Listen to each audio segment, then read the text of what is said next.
Joining me down the line, a legend of the American comedy scene, coming over to the UK for a rare appearance at the Soho Theatre, 15th to the 18th of April. It's the brilliant Eugene Mirman. Hello. Hello. How are you doing? I'm doing pretty good. Doing pretty good. Where are you calling us from? I'm at home At in home. Massachusetts Yes. in the United States. Amazing. Yes, I see in your Soho bio it says he lives somewhere in Massachusetts. A sort of mystery. Very It's more that exciting. you wouldn't know the town. Is that but what I see, like a niche rural? How much? Because It's not that rural. It's just not. Yeah, it's near Boston. right, fair enough, nice. Because obviously you're coming over to London, and I read in the show description you've got sort of a long-standing, loving relationship with London. But have you explored much more of the UK? Yeah, well, I toured with Concords throughout, so I've been to Birmingham and Liverpool and Leeds and a bunch of places. Nice. Yeah. But London, your favourite? I mean, it's the place I've been to the most by far. Yeah, I guess, but not because I know that for sure. Yeah, Simply, yeah. I enjoy London. That's the But most if I explored. go to Bath and I'm like, oh, Bath is much better, I don't know. We'll find out. Yeah, But yes, I like London a lot. lovely stuff. And you're coming over for Soho Theatre for an evening of whimsy and mild grievances, which I Yeah. think cuts right to the heart of what you do. What an amazing title. Can you tell us a bit about the show? What we can expect? Yeah, I mean, it's a bunch of stand-up. I haven't put anything out in really, my last special was about 10 years ago, and then I made a documentary, 8 or so years ago, but I haven't done stand-up special in a while. So a lot of it is the stand-up sort of that I've been writing over the last 10 years. A lot of bits, a lot of things where I hold up pieces of paper, a handful of letters, and a lot of stories and jokes and stuff. Amazing. I feel like you are, because we talk about parking quite a lot in the show. I'm very passionate about appealing parking tickets. I know you have a similar sort of vein of justice and whimsy in your reply. I think the British audiences will really connect with that. Have you had any sort of British injustices that you've had to fight? Have I? No, I don't. I don't think in the same very mild scale as I did. Oh, I did have an Irish injustice that I will be talking about. Oh, amazing. I'm very excited About a rental car company. Oh my god! I'm So fighting Enterprise at the moment. How a scratch on a van can cost £2,000? I do not know. Well, I'm excited to hear about this rental yes. dispute. So yeah, it's funny. At first, I was like, no, but I do. I have a broad European, then not specifically UK, but it'll be discussed. Nice. Oh, lovely stuff. And obviously, I follow your Instagram. I know you're a keen cook and you like to make lovely meals. I saw your tempura recently. What are your meal plans over in the UK? Are there any restaurants or places you're particularly excited to go to? I'm excited because it's not for several weeks. I have had a few friends recommend places. I don't remember them offhand, and I do love Dishoom, and I Classic, intend yeah. to go there. My wife got me a cookbook of theirs for Christmas. But yeah, I'm excited to explore, but I don't have a specific plan right now. Love. Are you aware of the Angus Steakhouse controversy over here? This No, feels right I am up your aware street. of no United Kingdom steakhouse controversy. But please tell me. Well, basically, all the good spots in London were being recommended to tourists, as you might expect, and all the locals were very upset that their favorite restaurants were being taken up. So they flooded Angus Steakhouse, which is just like a run-of-the-mill, boring steakhouse, sort of tourist-trapped little place, with amazing reviews, calling it like 5-star gourmet stuff, so that when you Google best restaurants in London, the AI picks up Angus Steakhouse as the number one. I will keep that in mind, and I'll go more on recommendations of friends Yes, than yeah. AI trying to trick me We're- into all right steaks. Exactly. That's exactly what you can expect at Angus Steakhouse. All right steaks. Yes, avoid them. But yeah, nice. I'm glad you're looking forward to it. You've obviously done so much in your career. Lots of voice acting. You've done obviously the long-lasting Bob's Burgers. But I also noticed you've voiced a lot of foods. I don't know if you've spotted this pattern in your career. You voiced butternut squash on Last Week Tonight with John Oliver, burger in Apple and Onion, and you were apparently, according to Wikipedia, a spokespotato for the Food Network. That was for a day, and I was dressed in a potato costume, so I wouldn't say that I voiced it. I was the potato. You embodied, yeah. I don't know if I might have a VHS tape somewhere of me as a potato. Yeah, I guess 3 constitutes a lot, meaning that's more food than maybe most people. It's really the third one that puts it over the top. Yeah. Yeah, yes. Work is well. That's a good ethos. That's why I'm here doing this radio show.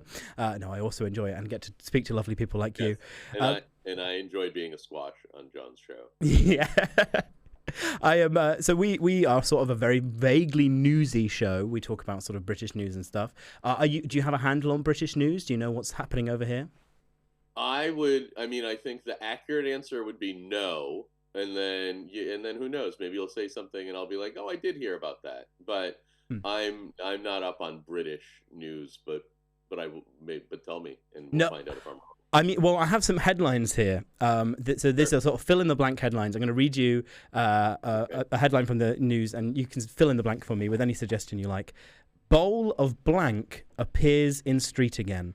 So this is pretty high stakes, big stuff over in the UK. Bowl of blank appears in street again.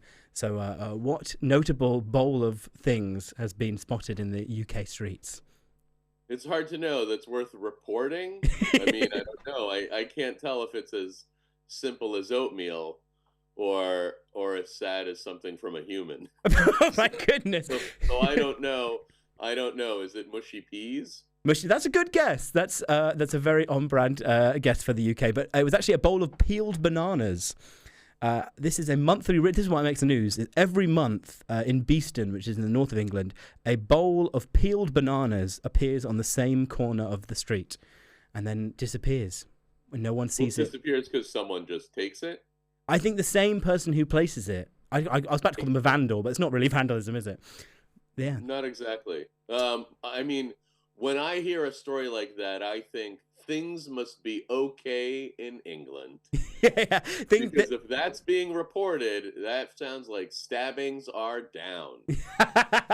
You're considering there's a 24-hour news cycle with everything happening all at once. The fact that bananas are grabbing our attention, it is. Things are broadly okay. There was a big fire at Heathrow. I don't know if you saw that. Yes, I did hear about that. That's right. See, I thought I had heard no news. I know about the giant fire that shut the world down. Yeah, it's hard to avoid the giant fire that's shutting the world down, but politicians try. This next headline actually isn't from the UK, it's from the Netherlands, but it was a little think piece in BBC Food that I saw. This baffling Dutch snack of buttered bread and blank is eaten over 750,000 times a day. So I don't know if you've ever been to the Netherlands, but this is apparently a very popular snack in the Netherlands, which is buttered bread covered in blank. What do you think the Dutch are enjoying? I could have known this answer, but I think I happen not to. I don't know, some sort of hearty spread. A hearty spread. It was opposite of hearty spread, actually. Chocolate sprinkles is the number one. I was thinking sprinkles, but that's It's Haggle's flag. That sounds good. That sounds like they figured something out. The truth is, if it's probably a little cold there, have some chocolate. Yeah. Apparently they get through 14,000 tons of chocolate sprinkles a year. Just for reference, the UK gets through 25 tons of ketamine every year. So that's quite a comparison. Those are the two ways to cheer yourself up. Yeah, ketamine and chocolate sprinkles. Maybe that's what they should introduce as a sort of spin-off of the UK market, a sort of sprinkle. They should slowly replace ketamine with chocolate sprinkles until everyone is off of ketamine, except for those who absolutely need it. Well, not only are we covering the news, we're solving the news. We've got world solutions here. Look, Eugene, I'm very excited to see you at Soho Theatre. An evening of whimsy and mild grievances. How do you find UK audiences? Are they good to you? Yes. I mean, it'd be funny if I was like, they're unbearable. And I go every few years to hurt myself. No, they're really fun. I love them. It's, I did Edinburgh a long time ago, and then I've toured a few times with Concords in the UK, and it's been lovely. And I've done Soho Theatre, so I'm just very excited to return and spend time in London. And a few years ago I just came with my family for fun, and didn't do shows, but I'm excited to come back and do shows. Amazing. Well, I hope you enjoy Soho Theatre. Next time you're over, please let us know, and I will send you towards the places you should avoid, so you can, when you're like, oh, I go over, when you said, oh, I come every few years to hurt myself, that is the UK comedy circuit. There are a few towns and counties that I will always go back to just to remind myself of why I prefer other places. So if I've had a lovely time, meaning I've performed in many of the cities, and it's been great. Nice. Okay. Well, I will spare you the pains of Kent and Guildford, yes. And I look forward to seeing you on the 15th to the 18th of April at Soho Theatre. Eugene Mirman, thank you so much for joining me.